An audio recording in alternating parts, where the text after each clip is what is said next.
एक जंगल में एक बूढ़ा कौवा अपने बेटे राजू कौवा के साथ रहता था। राजू कौवा की माँ बचपन में ही गुजर गई थी। तब से बूढ़े कौवे ने ही अपने बेटे को पाला और इस वजह से राजू कौवा अपने पिता से बहुत प्यार करता था। एक दिन की बात है, बूढ़ा कौवा खाना बना रहा होता है। तभी वो अपने बेटे राजू कौवा से कहता है, अरे बेटा, अब तो तुम शादी कर लो। अब तो मैं बूढ़ा हो गया हूँ, अब मुझसे घर के काम नहीं होते हैं।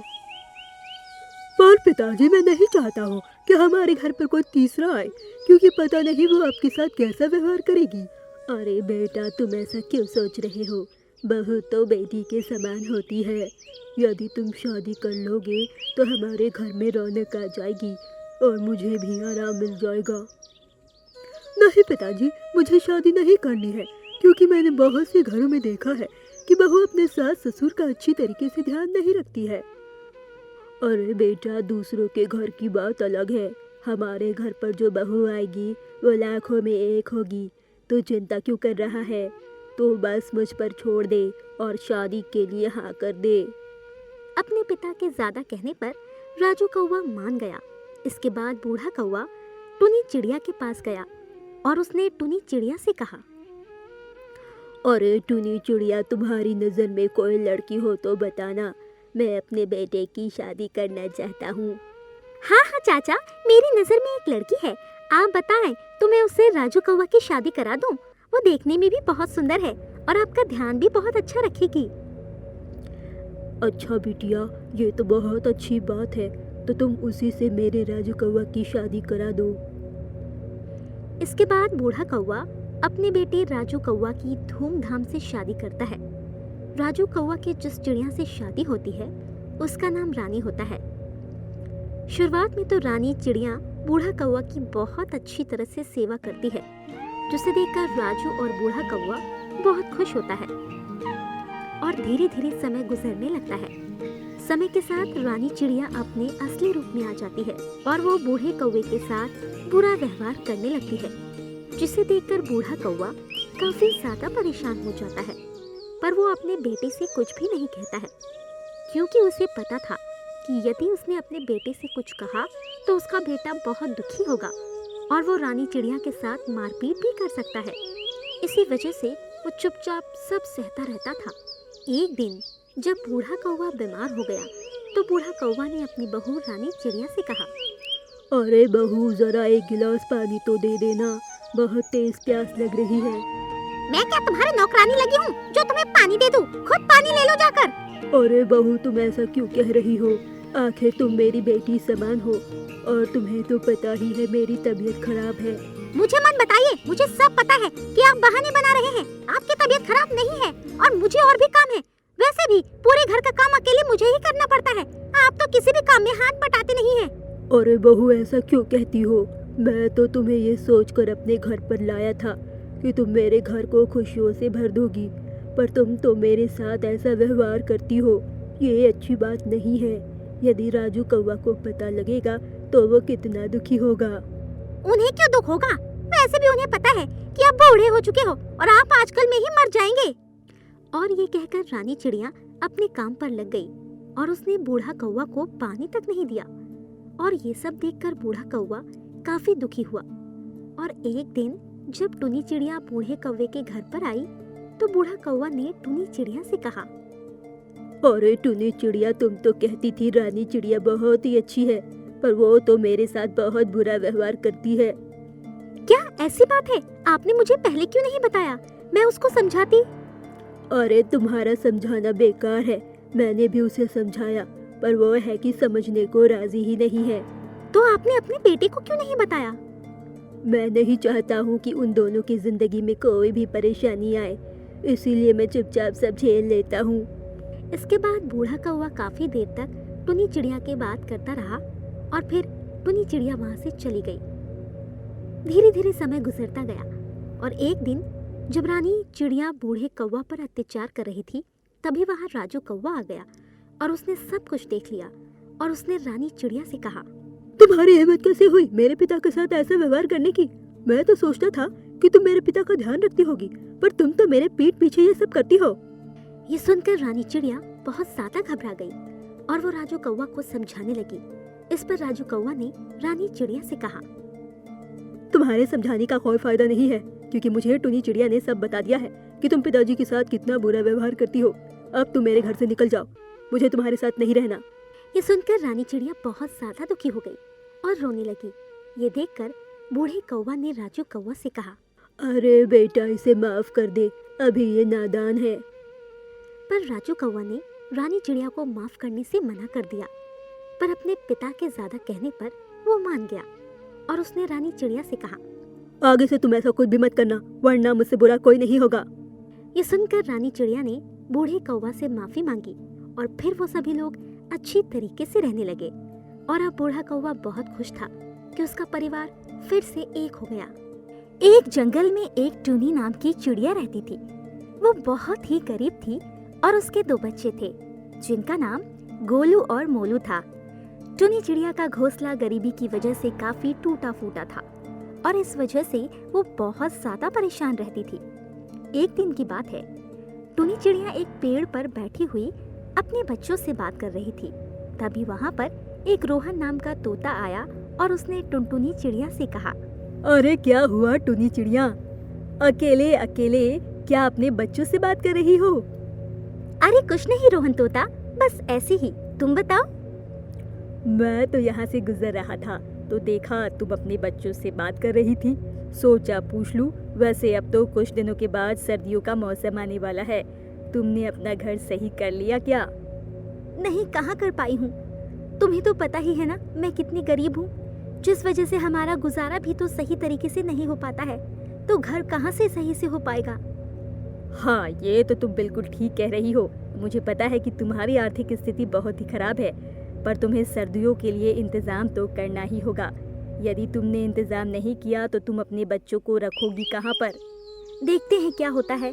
अभी तो सर्दी आने में बहुत समय है, जब सर्दी आएगी तो मैं कुछ ना कुछ इंतजाम कर लूंगी।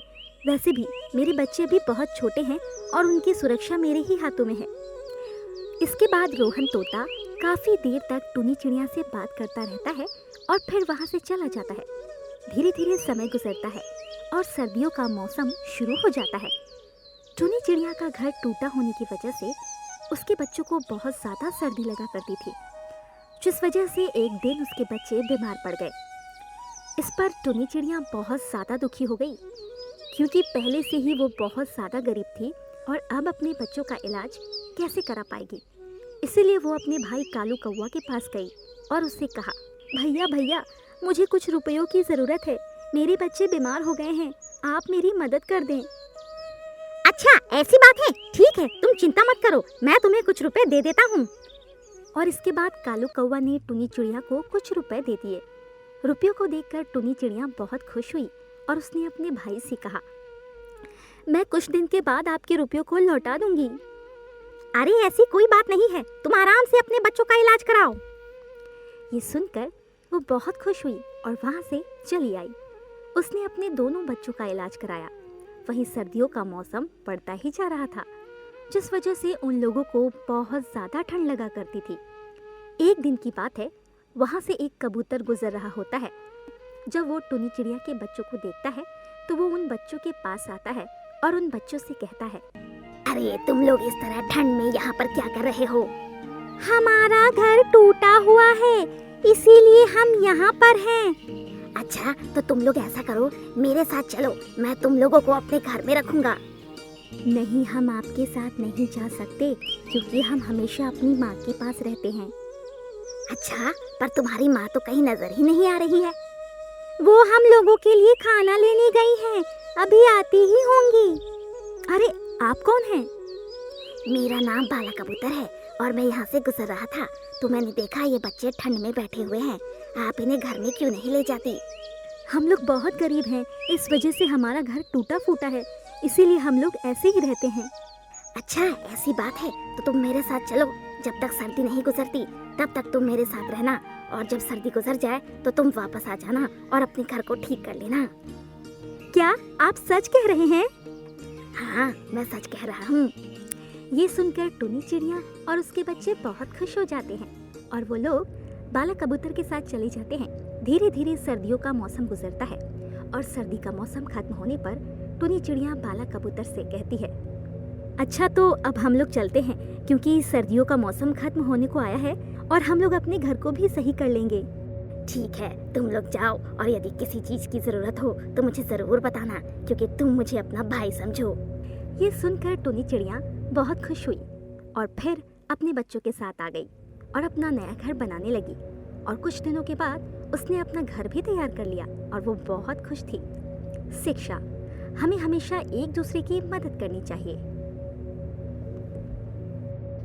जंगल में सभी बहुत खुश हैं क्योंकि नया साल आने वाला है।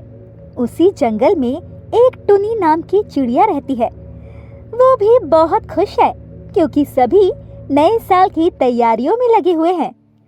टुनी चिड़िया अपने माता पिता के साथ रहती थी। उसके माता पिता उसे बहुत प्यार करते थे और इस वजह से वो उसकी हर फरमाइश भी पूरी करते थे। एक दिन की बात है, टुनी चिड़िया अपनी माँ के पास आती है और उनसे कहती है, माँ अब तो नया साल आने वाला है, क्या आप मुझे नए साल पर कपड़े नहीं दिलवाएंगी? हाँ बेटा, क्यों नहीं। तुम्हें तो पता ही है कि नए साल पर सभी नए कपड़े पहनते हैं और मैं नहीं चाहती हूँ कि तुम्हारा नया साल खराब हो।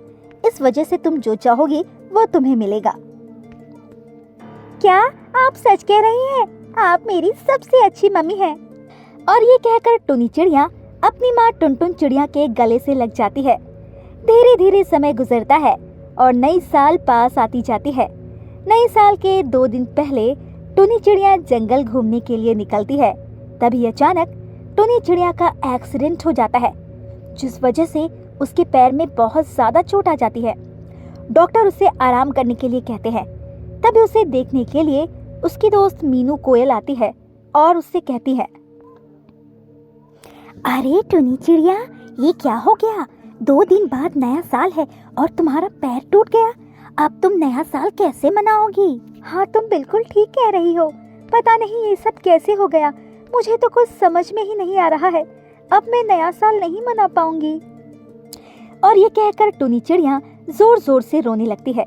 तभी वहाँ पर उसकी माँ आती है और उससे कहती है, अरे तुम रो क्यों रही हो? तुम देखना, नए साल पर तुम एकदम ठीक हो जाओगी और तुम भी हमारी तरह नई साल मना पाओगी। नहीं माँ, मैं ठीक नहीं हो पाऊंगी। आप मेरा मन रखने के लिए कह रही है। बस 2 ही दिन तो बाकी है नए साल में। हाँ आंटी, टुनी चिड़िया एकदम ठीक कह रही है। 2 दिन बाद तो नया साल आने वाला है और इतनी जल्दी उसका पैर कैसे ठीक होगा? अरे तुम चिंता मत करो, टुनी चिड़िया तो ठीक हो जाएगी और वो अपना नया साल भी मना पाएगी। वैसे भी नए साल के लिए हमें कहीं जाना नहीं होता है, वो तो हम कहीं भी मना सकते हैं। हाँ, ये तो आप बिल्कुल ठीक कह रही हो। तो इस बार हम सभी लोग नया साल यहीं मनाएंगे। और कहकर मीनू कोयल वहाँ से चली जाती है। धीरे धीरे 2 दिन गुजर गए। सभी लोग धूमधाम से नए साल मना रहे थे, पर टुनी चिड़िया चारपाई पर लेटी हुई काफी उदास थी, क्योंकि वो भी चाहती थी कि सभी की तरह वो भी नए साल मनाए। पर उसकी नई साल इतनी बुरी हो जाएगी ये उसे पता भी न था और उसने अपनी आंखें बंद कर ली कि शायद ये बुरा सपना हो, पर ऐसा कुछ नहीं हुआ।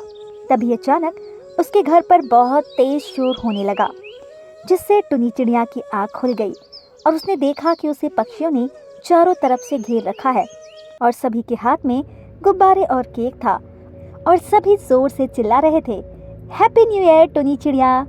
ये देखकर टुनी चिड़िया हैरान रह गई। वो सोच रही थी कि वो सपना देख रही है। तभी उसकी माँ टुनटुन चिड़िया उसके पास आई और उन्होंने उससे कहा, हैप्पी न्यू ईयर टुनी चिड़िया, जल्दी से उठो और देखो तुम्हारे पापा आए हैं टुना चिड़ा तुमसे मिलने के लिए। क्या पापा आए हैं इतने दिनों के बाद? कहाँ है वो? तभी टुना चिड़ा ने टुनी चिड़िया को गले लगा लिया। इस पर टुनी चिड़िया बहुत खुश हुई और फिर रोहन तोता ने टुनी चिड़िया से कहा, अरे टुनी चिड़िया, तुमने हमें बताया क्यों नहीं कि तुम्हारी चोट लग गई है? ये तो अच्छा हुआ कि मीनू कोयल ने हमें सब बता दिया और इसीलिए हम तुम्हारे साथ हैप्पी न्यू ईयर मनाने चले आए, क्योंकि नया साल मनाने का तो सभी का हक होता है, चाहे फिर वो अच्छा हो या फिर बीमार। हाँ टुनी चिड़िया, रोहन तोता एकदम ठीक कह रहा है।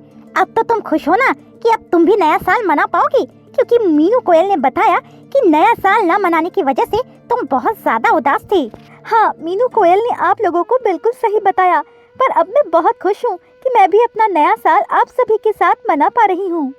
इसके बाद सभी लोगों ने खुश होकर नया साल मनाया और टुनी चिड़िया ने भी नए साल को खूब एंजॉय किया और अब वो बहुत खुश थी क्योंकि नए साल पर उसके मम्मी पापा दोनों उसके साथ थे।